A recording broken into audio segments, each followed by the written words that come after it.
2022 개정 교육과정에 대해서 뉴스에서도 많이 나오고 그러는데 아마 뭐 내년 2월 달까지는 이 얘기가 계속 될 것 같아요. 2028 입시를 제대로 하려면은 고교 학점제로 하는 작년 2022년에 개정을 했다 해가지고서 2022 개정 교육과정인데 여기에서 좀 자세한 설명을 진동서 이사님한테 듣도록 하겠습니다. 안녕하세요. 교육신진대사에서 신동원입니다. 예, 안녕하세요. 진동섭입니다. 반갑습니다. 2022 교육과정을 이해해야지 2028 대입에서 무슨 얘기를 하고 있는 건지 알게 되겠죠? 고교학점제는 고등학교를 대학처럼 만들겠다 이렇게 이해하시면 되겠습니다. 과목 선택형으로 학교 학사를 운영하고요. 그리고 F가 있다 대학처럼. 지금은 없죠. F라고 하지 않고 I라고 하겠다. 그건데 핵심은 보시는 수업 개선이라는 게 하나 더 들어와 있습니다. 그래서 학생들에게 좀 더 의미 있는 수업을, 의미 있는 학습 경험을 시켜야 되겠다라는 거죠. 이게 학생부 종합전형에서 학생들을 평가하는데 학습 개선이라는 요소가 들어가거든요. 다시 말하면 수능은 수업 개선을 안 하고 문제 풀고 오답노트 만들고 그리고 모르는 문제 다시 또 풀어보고 하면서 점수를 높이는데 관건이 있는데 학생부 종합전형 정성평가를 하게 될 때 그때는 이 수업 개선의 요소가 들어갑니다. 일단 바뀌는 교육과정에서도 똑같이 지금도 마찬가지지만 추구하는 인간사항이라는 게 나오는데요. 1번이 자기 주도성입니다. 전인적 성장을 바탕으로 자아 정체성을 확립하고 자신의 진로와 삶을 개척한다 이렇게 돼 있죠. 두 번째는 창의적인 사람입니다. 폭넓은 기초 능력을 바탕으로 진취적 발상, 도전을 통해서 새로운 가치를 만들어낸다인데요. 밑에 있는 교양 있는 사람, 더불어 사는 사람은 뭐 한마디로 착하다 이런 얘기겠죠. 근데 서울대가 금년 학생들을 선발할 때 학생부 종합전형에서 평가 기준이라는 걸 내세웠는데 이 평가 기준을 보면 학업 능력, 학업 태도, 학업의 소양이 있는데요. 근데 이 학업 능력이라는 게 창의적인 사람하고 내용이 똑같아요. 그 다음에 학업 태도는 자율적인 사람이죠. 자기 주도적인 사람하고 내용이 똑같습니다. 학업의 소양은 가만 보니까 이게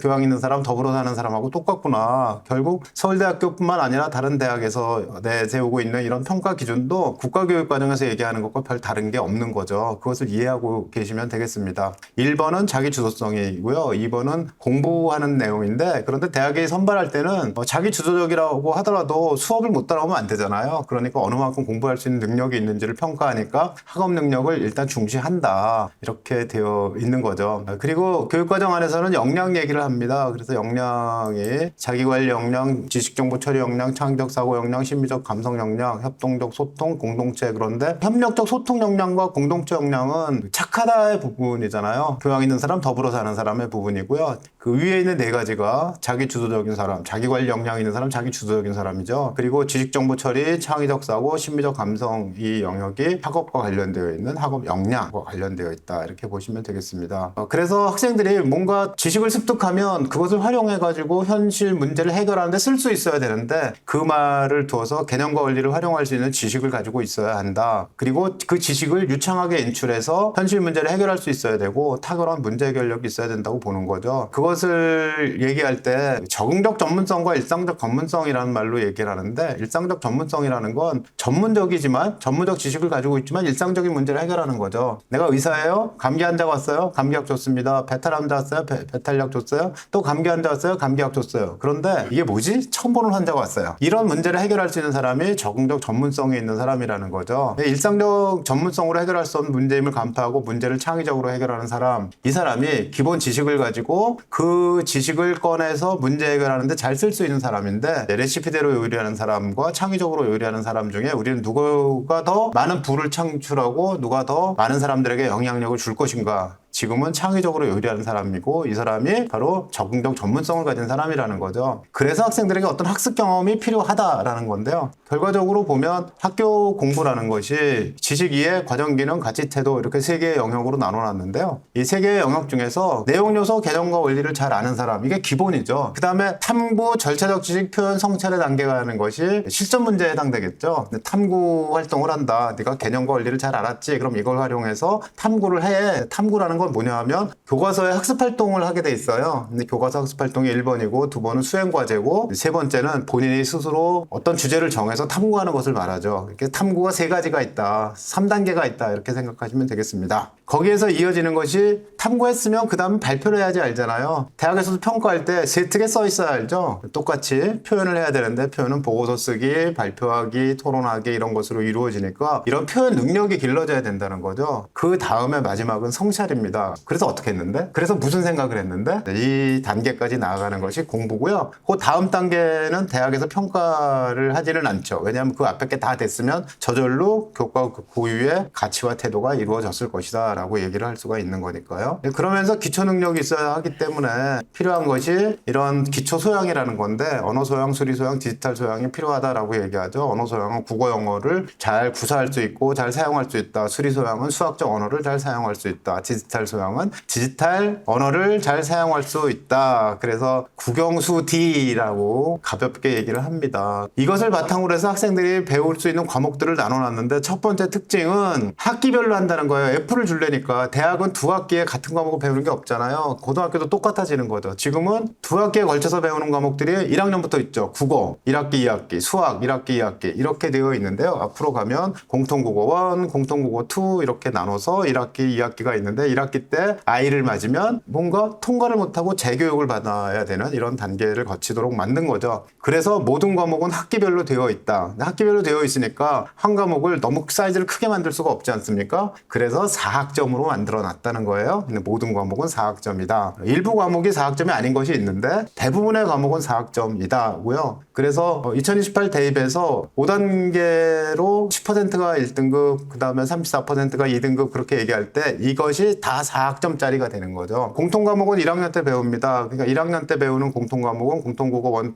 공통수학 1, 2, 공통영어 1, 2, 한국사 1, 2, 통합사회 1, 2, 통합과학 1, 2와 과학탐구실험 1, 2인데요. 여기에 음악, 미술, 체육 등등이 포함이 되고 조금 학점이 남아요. 그래서 한 과목 정도 들어간다면 교양 과목 같은 것이 들어가거나 아니면 성적을 내는 어떤 과목이 포함될 수도 있습니다만 대부분은 1학년은 공통 과목으로 되어 있다. 또 한 가지 기본 수학은 뭐야 그러는데 중학교 때 수학을 워낙 못해가지고 수학을 이해 못하는 학생들을 위해서 낸 것이고요. 모든 학생들이 기본 수학을 배우지 못하게 돼 있거든요. 그러니까 나랑 관계가 별로 없다 이렇게 생각하시면 되겠습니다. 수학을 못하는 학생도 생활기록부에 기본 수학을 남기고 싶지 않아가지고 기본 수학을 이수하는 학생은 거의 없거든요. 기본 수학 뭐야? 우리랑 관계 없구나. 우리는 공통 수학을 배우는구나. 공부 못하는 친구죠. 수학을 못하는 거죠. 수학을 못하는 학생들 이미 초등학교 5, 6학년 때 수학을 포기한 학생들은 진짜 고등학교 와서 수학 이해 못하잖아요.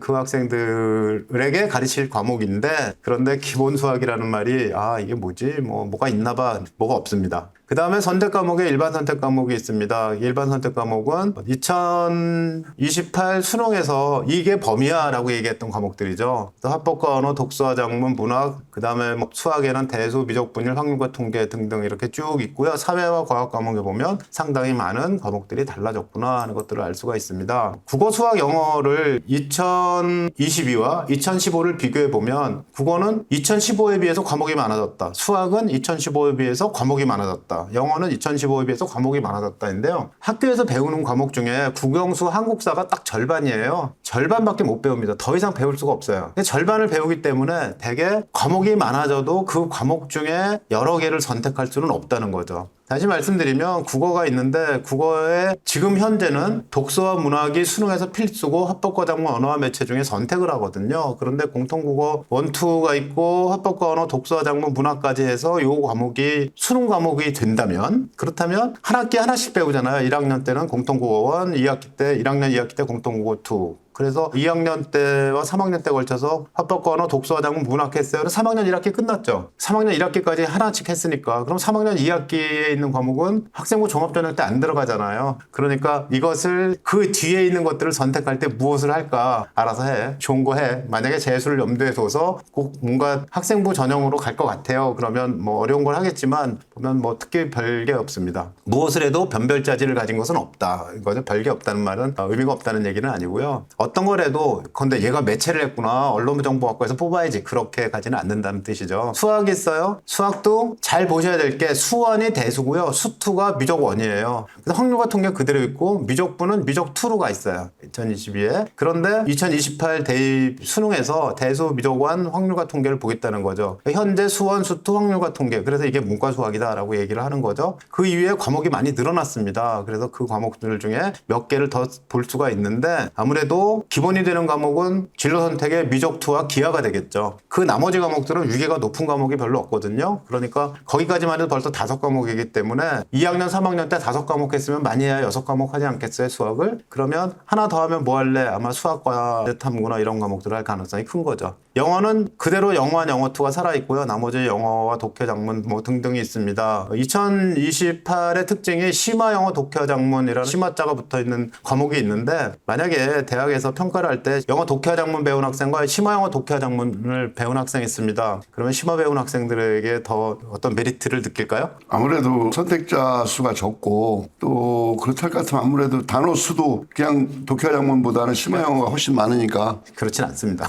영어 잘하면 됩니다. 그러니까 그 일반고에서 심화 영어나 심화 영어 독해 작문을 냈을 때 그것을 한 학생을 더 영어를 잘한다고 볼 거냐? 그건 별개의 문제라는 거죠. 그래서 실제로 보면 이 안에서 학생들에게 국어 과목을 공통으로 하고 난 다음에 일반 선택하고 난 다음에 어떤 과목을 했으면 더 의미가 있냐? 영어는 어떤 과목을 선택하는 게 더 의미가 있냐는 의미가 사실 그렇게 많지는 않은 거죠. 학생부 종합전형에서는 수능이라면 수능 잘 보면 그만이고, 그러니까 변별자들이 있는 건 실제로 수학밖에 없다는 거죠. 수학에서 기하와 미적 분투를 할 것이냐의 문제인데, 내가 컴퓨터학과 관련된 인공지능 수학을 해야 되지, 그건 어떨까요? 인공지능 수학이요, 위계가 별로 안 높아요. 그래서 대수와 미적원 정도까지 하면 인공지능 수학을 할 수 있고, 아니면 그냥 1학년 수학만 하면 바로 인공지능 수학으로 갈 수도 있습니다. 어렵지 않거든요. 위계가 높지 않은 과목이라서 크게 문제가 없다는 거죠. 그래서 결국은 위계를 생각해 보면 기하 미적 분투를 할래 말래 거기에 해당되는 거고요. 갑자기 이제 사회와 과학에 대한 얘기도 커지고 있는데요. 왜냐하면 수능에서 통합사회 원투와 통합과학 원투를 보겠다고 해서 이야기가 되는 거죠. 그래서 통합사회와 통합과학은 비교해 보면 사회과학 과목이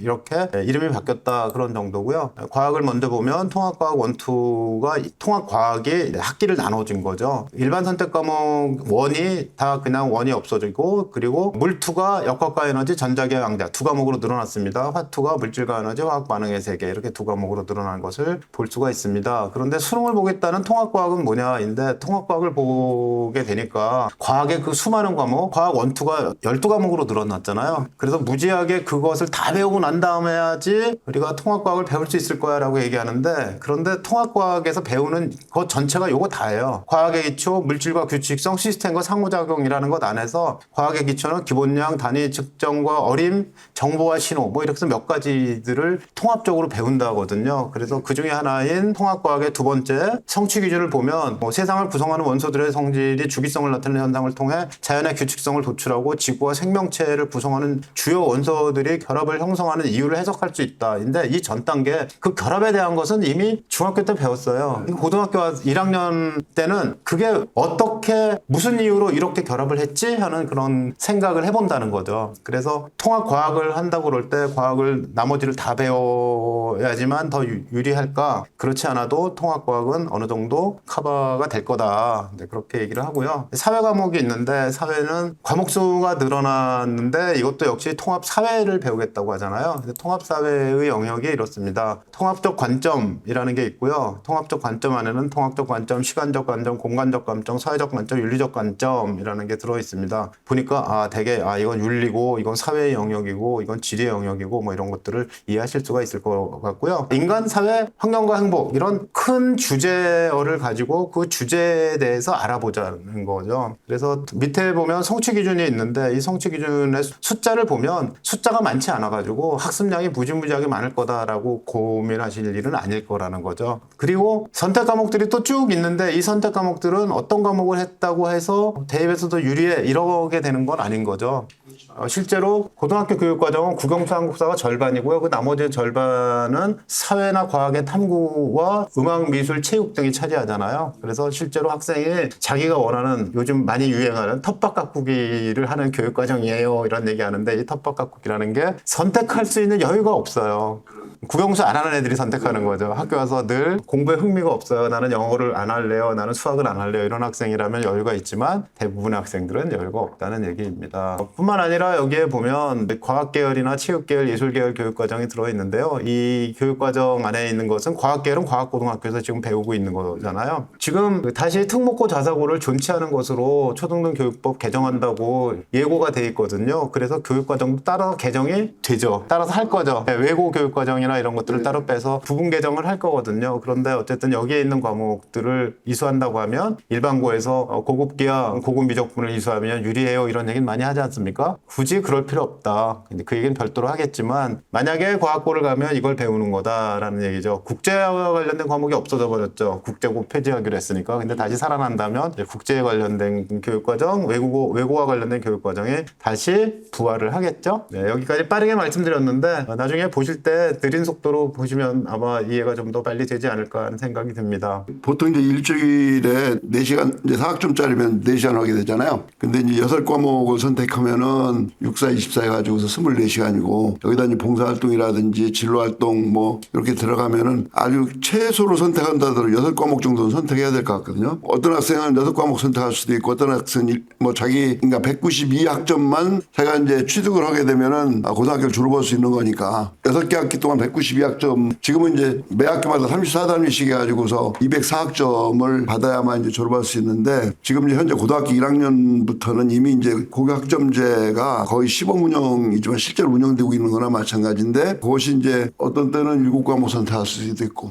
어떤 때는 6과목 선택할 수도 있는데, 만약 학교에서요 이거를 4단위로 하지 않고 3단위로 좀 1단을 낮춰가지고 뭐 예를 들어 지구학 1이라든지 뭐 물리반 같은 거를 3학점으로 이제 낮춰가지고 하게 되면은 과목 수가 7과목, 8과목 늘어날 수 있잖아요. 예. 근데 이제 이렇게 많은 과목을 이수한 것을 대학에서 학생부 종합전형에서 학생부를 평가할 때 좋아할까요? 아니면은 4학점으로다가 6과목씩 이렇게 선택 과목이 적은 걸 좋아할까요? 갑자기 어려운 질문을 하셔가지고 제 생각에는 학교생활기록부가 과목 수가 많아지면 세부능력 특기장이 상당히 늘어나요. 그렇죠. 한 2과목만 늘어난다도 1000자가 늘어나니까 한 장이 늘어나거든요. 그렇기 때문에 조금 뭐 학생부 종합전형 위주로 운영하는 학교에서는 3단으로 해서 과목수를 늘릴 것 같은데. 근데 학교별로 그것을 이제 같은 과목을 두 개의 트랙으로 갈 수는 없거든요. 그러니까 어떤 과목은 4학점으로 할 거고 어떤 과목은 3학점으로 해서 또 1, 2학년 때는 음악미술도 있어야 되고, 그러니까 2학년의 경우에 음악미술이 좀 더 들어갈 거고 체육도 반드시 있어야 되고 교양 과목도 좀 있을 거고, 그래서 그거 빼고 나면 6과목에서 많아야 3학점을 했을 때 8과목